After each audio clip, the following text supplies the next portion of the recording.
Welcome back, venturers.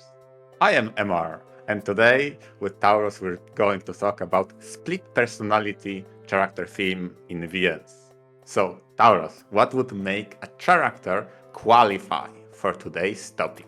Hello, everyone. Yes, split personalities are always a common character trope, not just in visual novels, but in all sorts of media, especially mysteries. But first things first, what exactly is a split personality? Well, it's someone who has multiple distinct personalities. Typically, these flip back and forth, usually unintentionally and uncontrollably, to the point where you could say that these are two different people, and yet it's one physical body. Now, importantly, this isn't simply hypnotism or mind control, where someone is like imposing their will on another person. It's also not any of those cliches of revealing themselves as, actually, I'm the evil mastermind. Someone who has multiple personalities flips back and forth between them. And so, MR, do you have an example of one? Yes. One Yes, that can be shared and not necessarily spoiled. Yeah, because before we go to the example proper, I just need to bring that particular topic of when considering what characters to talk about. We definitely approached that with keeping spoilers in mind. So the characters we chose are so vibrant with that example early on enough that it's no a spoiler to discuss them, even if they aren't maybe the best and biggest examples of the split personality theme. And to also expand upon your first point about flippant nature of personality that goes back and forth, it's a more exaggerated than a typical tsundere or a yandere would be. So those probably don't qualify for split personality unless you can definitely see the yan moments and separate them with the dere moments completely. Okay, but just to set the stage, those are not synonymous, the yandere or tsunderes with split personalities we're discussing today. Not just a difference in like preferences and how you approach people, but a very different person to the core. Yeah, so exactly. You said, and it's not one of those reveal stories that I was actually someone else. Although I would qualify possession, as in someone or another entity possess another character, as long as they cooperate, right? And it's not the mind control thing that you gave an example of. You'd say so? Because at that point, you quite literally have two people in one body. Yes, but that's someone else. It's not within you. It's not like dissociative identity disorder, that classic, where it's two different people inside you, but both are still essentially the same person, just different aspects, I guess you could say. When you have something like mind control, it's like that's very clearly someone else. Oh, no. Yeah. Although the nature of having someone else possess another character, obviously it's very much a fantasy, but the origin can differ, and maybe it could convince you, Taurus, that some qualify. Again, going to spoilers and what would make a foundation for that. When it comes to examples of split personality, no one comes close to mind, on my end, as closely as No 13 from BlazBlue. And holy hell, was there long time has I've been talking about BlazBlue. Oh man. And whoa, what a series. So yeah, MR, why don't you explain to all our wonderful listeners what BlazBlue is about? God damn it. Like, how to condense that into a sentence. Is a apocalyptic alternative reality story in which there is a toxic sludge all over the world in such a condensed fashion, living on the grounds is no longer sustainable. So society develops in what we call hierarchical cities, all built upon mountains, far away from the surface. And that is the base and quite condensed synopsis of BlazBlue's starting point from the first entry. Okay. And throughout that adventure, very early on, you encounter a character that is defined by split personality. This is the No 13. It's a artificial human, a robot girl with a soul of a human inside of her that is defined by the very mechanical and calculated, in a way, machine talk with other people, and more or less that side of her develops through the uncanny valley into humanity, but still very detached, very cold. And that side of her is, how can I say, guided by programming and Kudere-like behavior, unless she specifically talks with the main protagonist, then she becomes very much excited, dere character with a lot of yandere undertone. And that's probably the biggest split personality character off the bat that comes to my mind that isn't bound by any spoilers, and fits the definition of you clearly can see two different people, or at least two different personality fighting for control, and flip depending on who they interact with. What's really interesting is you say New is a robot, technically, although very human-like with the soul of a human, and it really blurs the lines between, what counts as being human or not.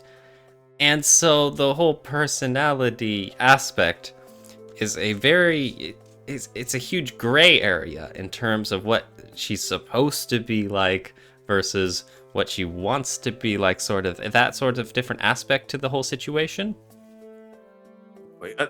Yes. It's to cut it shortly, right? Because I could go into detail of how there is a series of models of those robots, each of them inheriting one foundation of a soul, and each of them developing differently. And she's the only one who underwent such a development in which she developed two personalities.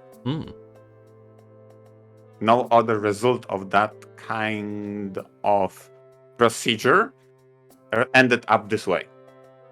None of them. And for some reason or another, she did, with high attachment to the protagonist Ragna and high detachment for the rest of people she interacts with. BlazBlue started off, and the whole series is mostly a fighting game, right? Yes. So it's very interesting that they have massive story and all sorts of sprawling lore for so many characters in story modes that are frequently shoved off to the side in favor of the gameplay in fighting games, right? Yeah, the majority of fighting games always resort to, ultimately, in their story modes, to there's a convenient excuse for those characters to interact and have a conflict. Most noticeably, inheriting what is very hotly debated tournament arc in anime. Right? And BlazBlue said, no. There is a reason for those characters to interact. Oftentimes it's a chase of a goal, but rarely, if ever, is it a tournament. I mean, it's funny that they actually have one tournament through the course of 4 stories, but it was more of a distraction or whatever. But ultimately, what it boils down to, it's never a tournament setting, and that's not the leading cause of the story. There are other factors that centralize and give a reason for those characters to interact and go into conflict. As far as it goes for Mew, a big part of her characters and her stories is the fact that she has multiple personalities vying for control, right? Exactly, yes, exactly. And her pursuit of Ragna is always funny to listen to, because majority of story from her perspective is always very robotic, calculating what's your next move. And the moment she does find the protagonist, all the plans goes out of the window. It's just completely unpredictable because she can't control that side of her anymore. Very interesting, very cool. So again, in BlazBlue itself, there's a lot of other instances that may or may not qualify for the split personality. Oh dear. Although I felt like No is the least spoilerific all of them. And so your advice to everyone out there listening is to check out the series, play the story, find out for yourself. Exactly. See, I just need to plant the seed of intrigue for others, so they can dedicate a couple of months out their schedule and just go ham. Oh dear. But yeah, like you mentioned, so many split personalities and titles are frequently used as a twist for hidden depths to a character. Yeah, and rarely do characters are introduced by their split personality right off the gate, and she's one of those, I would say. Now, where the majority of titles tend to have the split personality as a twist, as a revelation of why that character seems inconsistent in behavior. In this title, the mystique and the mystery is why, and that's the development and discovery for the reader to uncover. Okay. How it came to be that way. Interesting. Well, I have a title to talk about where the split personality is one of the core premise of the VN. I am talking about Remember 11. Third title in the Infinity series. Very good. I enjoyed it a lot. It features two main characters, one of which is Kokoro, a college student traveling on a plane, and then boom, there's a plane crash. Oh, how terrible. She and the few other survivors are trapped on a snowy mountaintop. They take shelter in a small cabin, and they need to survive the next several days before rescue can come, discover them, and pick them up. And so her story is, very straightforward, struggle for survival among the elements and to a certain degree from each other, the other survivors.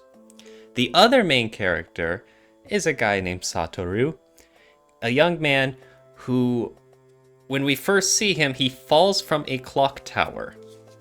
He awakens in basically a prison facility with very few other people. He has some memory loss. He doesn't know too many details about why he's there or what he's investigating, but he knows someone in the area is out to kill him. And so his story is also a struggle to investigate the truth around his circumstances and obviously to stay alive from the killer. Now, the main hook of Remember 11 is that Kokoro and Satoru switch consciousness every so often. Their minds get transported into, each other's bodies. And suddenly, it's like Satoru is suddenly in Kokoro's body in that cabin with these strange people he's never met before. And Kokoro goes off into Satoru's body in this strange facility. And, obviously that's a huge mystery of why this is suddenly happening, and them investigating what the heck's going on. But the reason I mentioned this for the whole split personalities things is because it's very funny when you consider from the perspectives of these other characters. Like, you have this people in the cabin struggling for survival, and there's this, friendly, kind girl. And then suddenly, out of nowhere, she turns into this pragmatic, straightforward, manner of speaking, asking, "Hey, give me the newspaper," and she starts reading it for clues. It's like, what the heck? And then over on the facility, you've got this somewhat aloof, pragmatic dude who suddenly becomes very casual and airheaded. Obviously, we see the story through the perspectives of each of these characters as their consciousness bounce back and forth, so we only see it from one, quote-unquote person. However, it is very funny when these characters bounce back and they have to ask the people around them of, hey, what was I doing before when I was apparently some other person? That is such a hilarious example to bring from the Remember 11, which I do remember that I have it on my backlog. But it's funny that, it's a split personality from the perspective of other people, even though there isn't an internal conflict inside of that character other than I don't know where I switch. If I understood it correctly, right? Freaky Friday situation. Yeah, and similarly to what I told you about BlazBlue, the mysterious part and the unveiling of the story comes from how it came to be, not what is about the characters that make it flippant, right? So it's not the reveal that all this time that person had split personalities, but rather no, it's established that it is like that. But why is the question. There are many mysteries in Remember 11. One of which is that there's a kid that seems to be at both locations.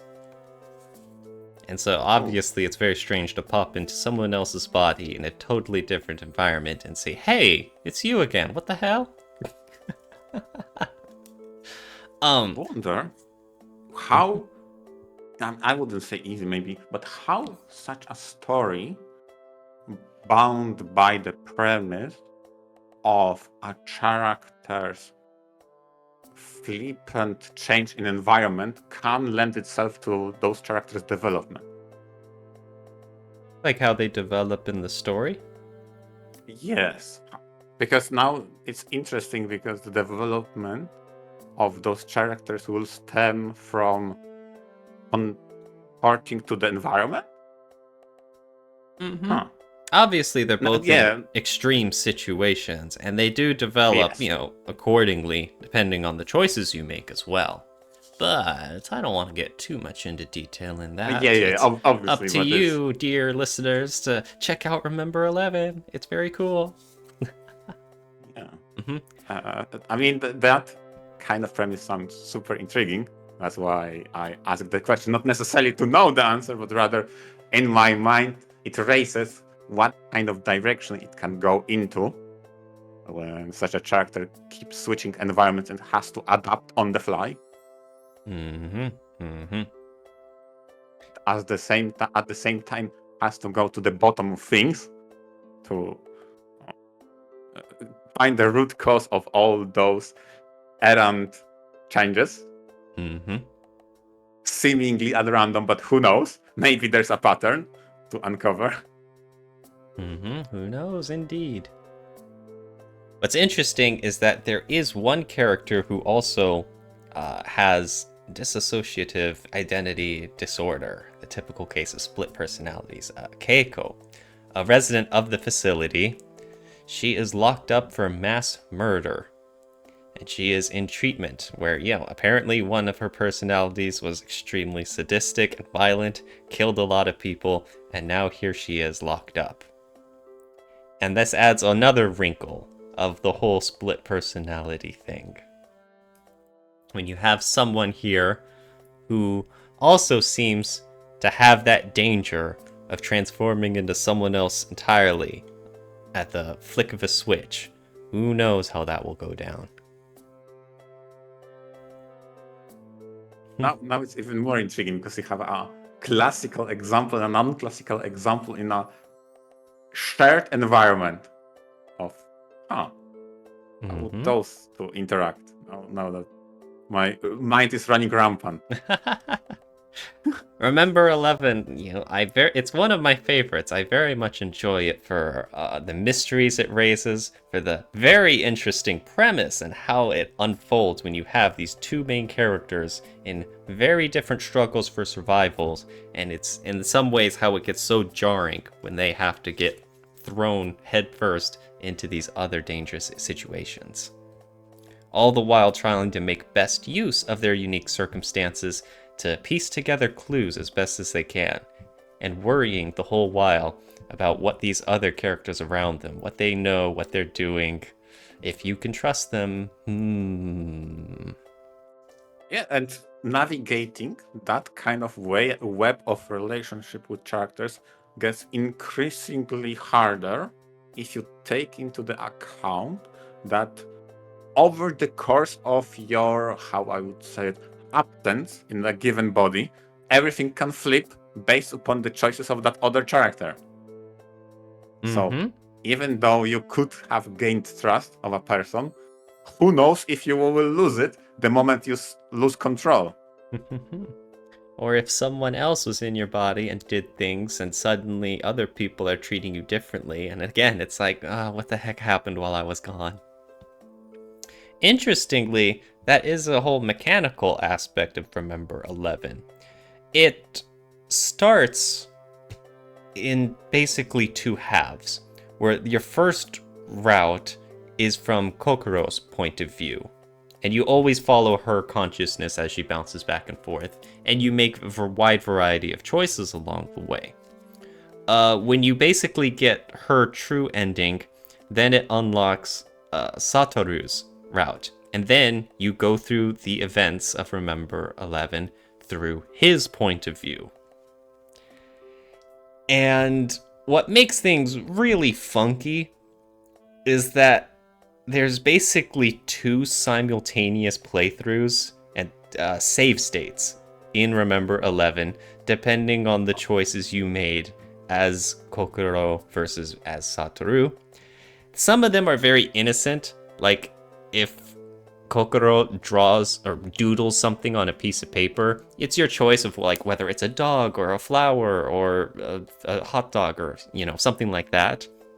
And then many hours later, when you unlock Satoru's route and you come back and you see things through his point of view, he'll see that doodle and he's like, what the heck is this? And then it'll be whichever one you chose.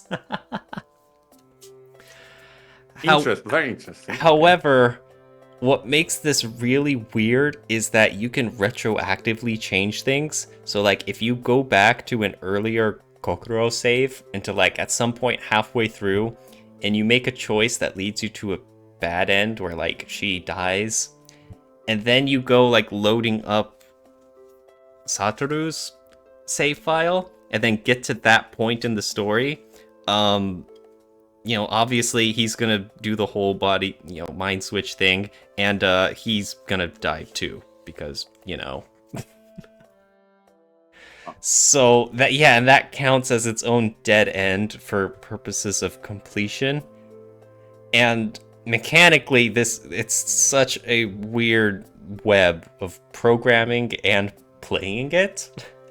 Trying to see all of the opportunities and all of the changes from the choices and completion.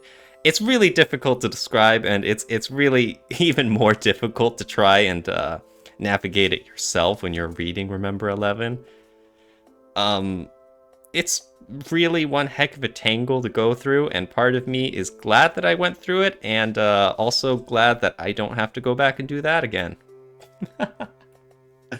It's behind you now, because now in my mind, when I visualize a structure of a VM, be it ladder structure, choice-based structure, etc., but a choice tree of sorts that branches off in different directions. And for example, Mandemon had that kind of, maybe not the best example given their implementation, but it's still a tree with leaves sprouting out. And now you're telling me, not only is that structure similar, but it doubled with interconnectivity between those three choices. Yeah, basically 2 parallel trees.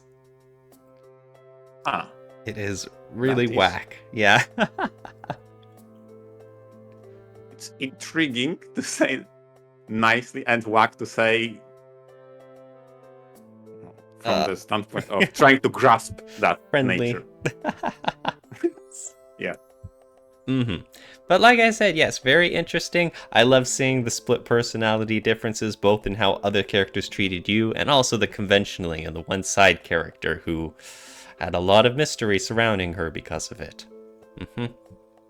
It was, remember 11 really felt like a title that was based all around the whole split aspect of individuals. And that's a very intriguing example you brought. Definitely intrigued me, and maybe I'll shift its position on the backlog somewhat if I remember to do it. Yeah, remember, that's the name of the VN, yeah. Speaking of remembering things, I remember that I brought another example. This is a title I keep bringing up, apparently, and it's time to bring it again. So it's 9-9. Okay? Oof. So to summarize, 9-9 is a title about uncovering mystery. There is a murder mystery going on. There was a local earthquake that happened in the city that caused the shrine of a local temple to crack, and that released some artifact of unknown powers, and there is a murder mystery going on. So that's a brief summary of what this title is about.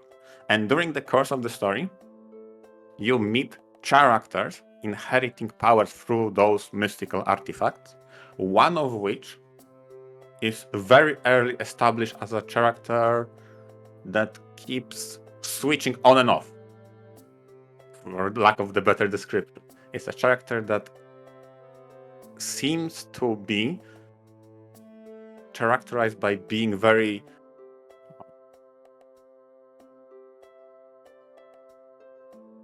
how can I say it? Has two sides to her. One is very confident, very capable, and the other is very shy, reserved, with very low self-esteem. Right? And what causes that switch is assumed to be the artifact, but now the cause, whether or not that's true or not, is the mystery part of the VN. But early on, she's established to be a user of such powers. Something causes her to keep flipping between her confident self and non-confident self. And it's for you to uncover why, how it all ties back to the murder mystery solving gang. The entry in the 9-9 series, it's an episodic VN. So in order to get the entire story, you go through 4 episodes. This entry that focuses on this character is the number 3. And it's probably one of my favorite episodes, although not necessarily because of her, as much as this is the first time in the series you interact with one of my favorite male character in the title is the commander guy. He's also kinda split personality, but in a Chunibyo way.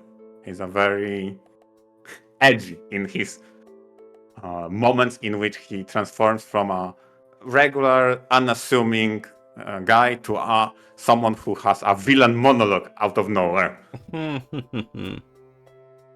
You know, how he says that his eye is possessed and his arm is trembling. You know the Chunibyo. We had the Chunibyo Super episode, right? chuny. Some would say immature delusions. Some would Yes, say exactly. super cool and awesome.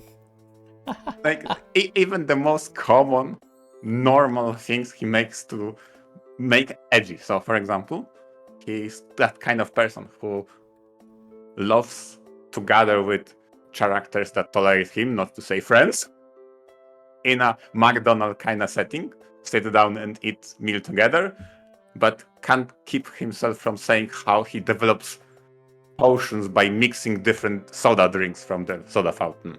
Okay.